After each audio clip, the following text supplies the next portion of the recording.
আচ্ছা, বোনের বিয়েটা মন্দিরে হলো সেটা তোমাদেরকে বলেছি, কিন্তু কোন মন্দিরে হলো সেটা বলিনি। এটা হচ্ছে গড়জঙ্গল সামারপ্পা মন্দির। এটাও কিন্তু খুব জাগ্রন্ত মা।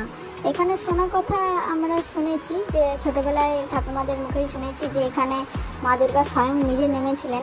এখানে নাকি প্রথমে নরবলি হতো, সেটা থামাবার জন্য মা দুর্গা স্বয়ং নিজেই নেমেছিলেন অষ্টমীর দিনে। তো যাই হোক, এখন বিয়েটা কমপ্লিট হয়ে গেছে, আর দিদি এখানে বোনের বরকে মিষ্টি খাইয়ে দিল। আর এদিকে আমরা সকলে মিলে দাঁড়িয়ে আছি। যেহেতু বিয়েটা হয়ে গেছে, চলো তোমাদেরকে মন্দিরের ভিতরে মূর্তিটা দেখাবো।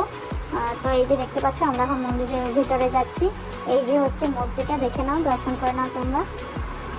আর এদিকে আরেকটা কনে বউ বসে আছে, ওদেরও বিয়ে হবে। আমাদের বিয়েটা উঠে গেলে ওদের বিয়েটা হবে। আর এটা হচ্ছে আমার পিসির মেয়ে, ও ভিডিও করছিল। আর এদিকে আমার ঠাকুমা বোন আর বোনের বরকে কিছু একটা বলছিল। তাই ভিডিওটা কেমন লাগলো অবশ্যই কমেন্টে জানাবে। আসছি নেক্সট ভিডিও নিয়ে।